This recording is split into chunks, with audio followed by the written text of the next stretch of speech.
Everyone, welcome to my channel. ഇന്ന് നമുക്ക് easy ആയിട്ടുള്ള ഒരു സ്കേർട്ട് തയ്ക്കുന്നത് എങ്ങനെയെന്ന് നോക്കാം. 5 വയസ്സായ ഒരു കുട്ടിക്കുള്ള മെഷർമെന്റ് ആണ് ഞാനിവിടെ കാണിക്കുന്നത്. അതിനുവേണ്ടി 1 മീറ്റർ ക്ലോത്ത് ഞാൻ എടുത്തിട്ടുണ്ട്. ഇത് കോട്ടൺ പോളിസ്റ്റർ മിക്സ് ആയിട്ടുള്ള ഒരു മെറ്റീരിയൽ ആണ്. അത് നമുക്ക് 4 ആക്കി മടക്കിയിട്ട് കൊടുക്കാം. ആദ്യം വിഡ്ത് വൈസിൽ മടക്കിയിട്ട് പിന്നെ ലെങ്ത് വൈസിൽ മടക്കിയിട്ടാണ് ഞാൻ ഇട്ടിരിക്കുന്നത്. ഇനി നമുക്ക് അതിന്റെ ലെങ്ത് മാർക്ക് ചെയ്ത് കൊടുക്കാം. 17 ഇഞ്ചാണ് ഈ സ്കേർട്ടിന്റെ മൊത്തം ലെങ്ത്. ഒരു 2 ഇഞ്ച് കൂട്ടി നമുക്ക് 19 ഇഞ്ചില് ഒരു ലൈൻ വരച്ചു കൊടുക്കാം.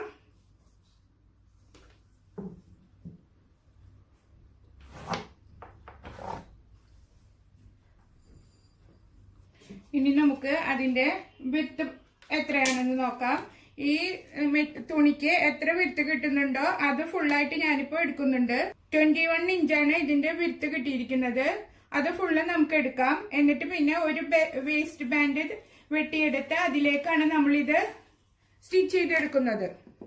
അപ്പൊ നമുക്കിത് കട്ട് ചെയ്തെടുക്കാം. ഒരു സ്ക്വയർ പീസ് ആയിട്ടാണ് നമുക്കിത് കിട്ടിയിരിക്കുന്നത്. നമുക്കിത് മാറ്റി വെക്കാം. ഇനി ഒരു വേസ്റ്റ് ബാൻഡ് കട്ട് ചെയ്തെടുക്കാം. ഇപ്പോൾ ഇത്രയും തുണിയാണ് ഇതിന്ന് ബാക്കി കിട്ടിയിരിക്കുന്നത്. 26 ഇഞ്ചാണ് അരവണ്ണം. അതിലൂടെ 5 ഇഞ്ച് കൂട്ടി 31 ഇഞ്ചാണ് അപ്പോൾ നമുക്ക് എടുക്കേണ്ടത്. അതിന്റെ പകുതി 15.5 ഇഞ്ച്.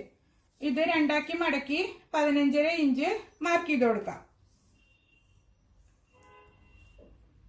15.5 പ്ലസ് 1 ഇഞ്ച് തയ്യൽ തുമ്പ്, അങ്ങനെ 16.5 ഇഞ്ചില് മാർക്ക് ചെയ്യാം.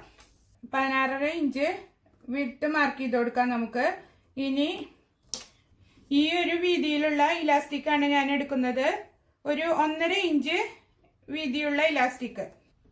4.5 ഇഞ്ച് ലെങ്തിലുള്ള ഒരു പീസാണ് ഞാൻ വേസ്റ്റ് ബാൻഡിന് വേണ്ടി കട്ട് ചെയ്യുന്നത്. 3 ഇഞ്ച് ഇലാസ്റ്റിക്കിനും 1 ഇഞ്ച് തയ്യൽ തുമ്പിനും വേണ്ടി. നിങ്ങൾ എടുക്കുന്ന ഇലാസ്റ്റിക്കിന്റെ വീതിക്കനുസരിച്ച് വേണം വേസ്റ്റ് ബാൻഡ് കട്ട് ചെയ്തെടുക്കേണ്ടത്. ലെങ്ത് അതിനനുസരിച്ച് മാർക്ക് ചെയ്ത് കട്ട് ചെയ്തെടുക്കണം. ഇതിപ്പോ ഞാൻ 1.5 ഇഞ്ച് ഉള്ള ഇലാസ്റ്റിക് ആയതുകൊണ്ടാണ് 4 ഇഞ്ചില് കട്ട് ചെയ്തെടുക്കുന്നത്. അതല്ല 1 ഇഞ്ചില് ഉള്ളതാണെങ്കിൽ 3 ഇഞ്ചില് കട്ട് ചെയ്തെടുത്താൽ മതി. ഇനി ഇത് നമുക്ക് കട്ട് ചെയ്തെടുക്കാം. ഇനി നമുക്ക് ഇതിനെ 4 ആക്കി മടക്കി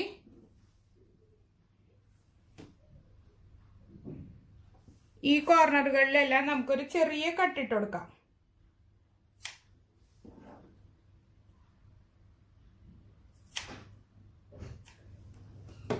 അതുപോലെ തന്നെ ഈ പീസും 4 ആക്കി മടക്കി കട്ട് ചെയ്ത് കൊടുക്കാം. അപ്പൊ ഇങ്ങനെ കട്ട് ചെയ്ത് വെച്ചാല് നമുക്ക് സ്റ്റിച്ച് ചെയ്യുമ്പോൾ ഈസി ആയിരിക്കും. ഇപ്പൊ ഇതിന്റെ കട്ടിങ്ങിലേക്ക് ഓരോ കട്ടിങ്ങിലേക്കും നമുക്ക് ഇതിന്റെ കട്ടിങ് വെച്ച് കൊടുത്തിട്ട് നമുക്ക് പിന്നു കുത്തിയിട്ട് ഈസി ആയിട്ട് തയ്ച്ചെടുക്കാൻ പറ്റും. അത് ഞാൻ തയ്ക്കുമ്പോൾ കാണിച്ചു തരാം. നമുക്ക് സ്കേർട്ട് സ്റ്റിച്ച് ചെയ്തെടുക്കാം. അതിനുവേണ്ടി നമ്മൾ സ്ക്വയറായി കട്ട് ചെയ്തെടുത്ത 2 പീസില്ലേ, അത് രണ്ടും കൂടെ വെച്ച് യോജിപ്പിച്ച് നമുക്ക് തയ്ച്ചെടുക്കാം.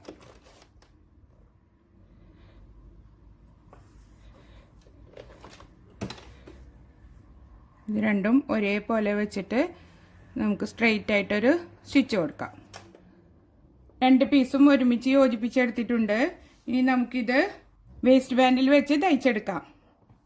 നമ്മൾ ആദ്യം കട്ട് ചെയ്ത് വെച്ചിട്ടുള്ള എഡ്ജുകൾ ഉണ്ടല്ലോ, അത് രണ്ടും കൂടെ ഒരുമിച്ച് നമുക്ക് വെച്ച് പിൻ കുത്തി കൊടുക്കാം. കണ്ടോ, ഇവിടെ ഫസ്റ്റ് എഡ്ജ് വേസ്റ്റ് ബാൻഡിന്റെ എഡ്ജും നമ്മളെ നല്ല സ്കേർട്ട് പീസിന്റെ എഡ്ജും കൂടെ വെച്ച് നമുക്ക് പിന്നു കുത്തി വെച്ചിട്ട് തയ്ച്ചെടുക്കാം. ഇത്രയും ഭാഗം നമുക്ക് പ്ലീറ്റ്സ് ഇടാൻ കിട്ടിയിട്ടുണ്ട്. ചെറിയ ചെറിയ പ്ലീറ്റ്സ് ആക്കിയിട്ട് ഇട്ട് കൊടുത്ത് തയ്ച്ചെടുക്കാം. ചെറിയ പ്ലീറ്റ്സ് എടുത്താൽ മതി, അപ്പോൾ നല്ല ഭംഗിയിൽ കിട്ടും നമുക്ക്. വലിയവർക്കാണെങ്കിൽ അരവണ്ണത്തിന്റെ 4 ഇരട്ടി എടുത്തിട്ട് തയ്ച്ചു കൊടുക്കാം. വണ്ണമുള്ളവരാണെങ്കിൽ 3 ഇരട്ടി എടുത്താൽ മതി. അല്ലാത്തവർക്ക് 4 ഇരട്ടി എടുത്തിട്ട് ഇങ്ങനെ കുഞ്ഞു കുഞ്ഞു പ്ലീറ്റ്സ് ആക്കിയിട്ടിട്ട് തയ്ക്കാവുന്നതാണ്. സെയിം മെത്തേഡ് തന്നെ ലെങ്ത്തും വിഡ്ത്തും ഒക്കെ കൂട്ടണമെന്നേ ഉള്ളൂ. ഇതുപോലെ ഒരു പിന്നെടുത്തിട്ട് നമുക്ക് ഈസി ആയിട്ട് പ്ലീറ്റ്സ് ഇടാൻ പറ്റും. ഇതുപോലെ പൊക്കിയെടുത്ത് ഇങ്ങനെ ഉള്ളിലേക്ക് വെച്ച് നമുക്ക് ഈസി ആയിട്ട് പെട്ടെന്ന് തന്നെ പ്ലീറ്റ്സ് ഇട്ടെടുക്കാൻ പറ്റും. ഇത് ഇങ്ങനെ ഈ മെത്തേഡിൽ നമുക്ക് ഇതുവരെ ഈ പിന്നു കുത്തി വെച്ചിട്ടുള്ളത് വരെ തയ്ച്ചെടുക്കാം. ഒരു സൈഡ് ഫുള്ള് പ്ലീറ്റ്സ് ഇട്ട് കഴിഞ്ഞിട്ടുണ്ട്. ഇനി അടുത്ത ഭാഗം നമുക്ക് ഇതുപോലെ തന്നെ പിന്നു കുത്തിയിട്ട് ഫുള്ള് ഞെറിഞ്ഞെടുക്കാം. സ്കേർട്ട് ഞാൻ ഫുള്ള് പ്ലീറ്റ്സ് ഇട്ട് എടുത്തിട്ടുണ്ട്. ഇനി നമുക്ക് വേസ്റ്റ് ബാൻഡ് ഇതിലേക്ക് അടിച്ചു കൊടുക്കാം. നമുക്ക് ആദ്യം ഈ ഒരു ഭാഗം ഒന്ന് ഇങ്ങനെ മടക്കി വെച്ച് ഒരടി അടിച്ചു കൊടുക്കാം. അതിനുശേഷം നമുക്ക് ജോയിൻ ചെയ്തെടുക്കാം. നമുക്കിനി ഇത് ഇങ്ങനെ വെച്ച് ഫുള്ള് ചുറ്റുഭാഗവും നമുക്ക് പിന്നു കുത്തി കൊടുക്കാം. അപ്പം നമുക്ക് ഈസി ആയിട്ട് സ്റ്റിച്ച് ചെയ്തെടുക്കാൻ പറ്റും. പിന്നെ താഴത്തെ തയ്യൽ കാണാത്ത രീതിയിൽ വെച്ചിട്ട് വേണം പിന്നു കുത്തി കൊടുക്കാൻ.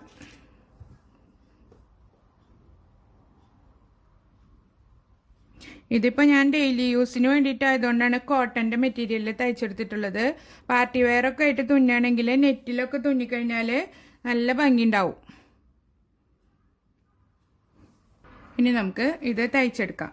ഇപ്പോൾ അടിയിലത്തെ പ്ലീറ്റ്സ് കറക്റ്റ് കൈകൊണ്ട് ഇങ്ങനെ നീക്കി വെച്ച് കൊടുത്തിട്ട് വേണം തയ്ച്ചെടുക്കാൻ, ഇല്ലെങ്കിൽ അതിങ്ങനെ കുടുങ്ങി പോലെയൊക്കെ എടുക്കും. ഓരോ ഭാഗം തയ്ച്ചെത്തുമ്പോൾ പിന്നെ ഊരിക്കൊടുത്ത് തയ്ച്ചെടുത്താൽ മതി.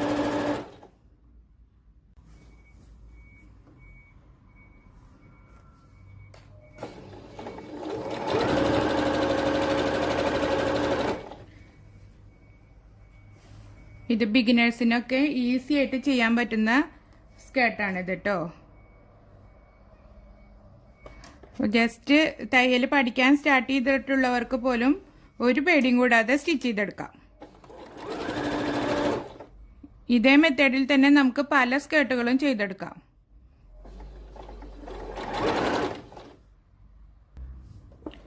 കണ്ടോ, ഫുള്ള് ഞാൻ തയ്ച്ചെടുത്തിട്ടുണ്ട്. പ്ലീറ്റ്സിലൊന്നും കുടുങ്ങുകയോ ഒന്നും ചെയ്തിട്ടില്ല. നല്ല നീറ്റായിട്ട് കിട്ടിയിട്ടുണ്ട്. ഇങ്ങനെയാണ് ഇത് വേസ്റ്റ് ബാൻഡ് പിടിപ്പിക്കേണ്ടത്. ഇനി നമുക്ക് ഇലാസ്റ്റിക് ഇട്ട് കൊടുക്കാം. അരവണ്ണത്തിൻ്റെ 4 ഇഞ്ച് കുറവിലാണ് നമ്മൾ എലാസ്റ്റിക് കട്ട് ചെയ്യേണ്ടത്. അപ്പോൾ 26 ഇഞ്ചാണ് ഞാൻ എടുക്കുന്ന അരവണ്ണം. അതിൽ നിന്ന് 4 ഇഞ്ച് മൈനസ് ചെയ്ത് 22 ഇഞ്ച് എലാസ്റ്റിക്കാണ് ഞാൻ കട്ട് ചെയ്തെടുക്കുന്നത്. ഇലാസ്റ്റിക് ഞാൻ കട്ട് ചെയ്തെടുത്തിട്ടുണ്ട്. അതിന് തലയ്ക്കൽ ഒരു പിന്നു കുത്തി കൊടുത്തിട്ട് നമുക്ക് ഇതിനുള്ളിലൂടെ എലാസ്റ്റിക് ഇട്ട് കൊടുക്കാം.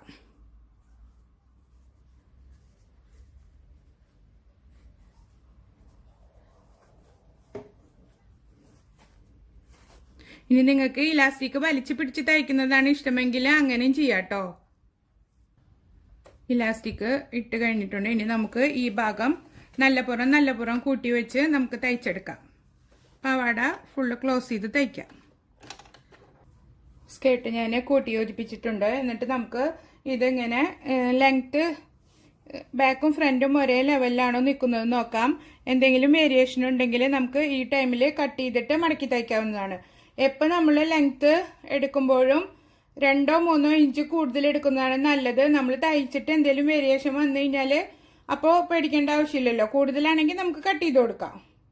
നമുക്ക് സ്കേർട്ട് മടക്കി തയ്ക്കാം. ആദ്യം 1/2 ഇഞ്ച് മടക്കി കൊടുക്കുക, എന്നിട്ട് പിന്നെ 1/2 ഇഞ്ചും കൂടെ മടക്കുക. അങ്ങനെ നമുക്ക് ഫുള്ള് സ്റ്റിച്ച് ചെയ്തെടുക്കാം. ഇങ്ങനെ നമ്മൾ ഫുള്ള് മടക്കി കൊടുത്ത് തയ്ച്ചെടുക്കണം. എൻ്റെ ചാനൽ ആദ്യമായി കാണുന്നവരാണെങ്കിൽ സബ്സ്ക്രൈബ് ചെയ്യാൻ മറക്കരുത്. തൊട്ടടുത്തുള്ള ബെൽ ബട്ടൺ ഓൺ ചെയ്ത് വെച്ചാൽ ഞാനിടുന്ന എല്ലാ വീഡിയോസിൻ്റെയും നോട്ടിഫിക്കേഷൻ നിങ്ങൾക്ക് ലഭിക്കും. നമുക്ക് ഫുള്ള് തയ്ച്ചെടുക്കാം. അങ്ങനെ നമ്മുടെ സ്കേർട്ട് സ്റ്റിച്ച് ചെയ്ത് കഴിഞ്ഞിട്ടുണ്ട്. എല്ലാവരും ചെയ്ത് നോക്കണം. ക്രിസ്മസിന് മക്കൾക്ക് തയ്ച്ചു കൊടുക്കണം. ഇഷ്ടപ്പെട്ടാൽ സബ്സ്ക്രൈബ് ചെയ്യണം, ലൈക്ക് ചെയ്യണം. Thank you for watching.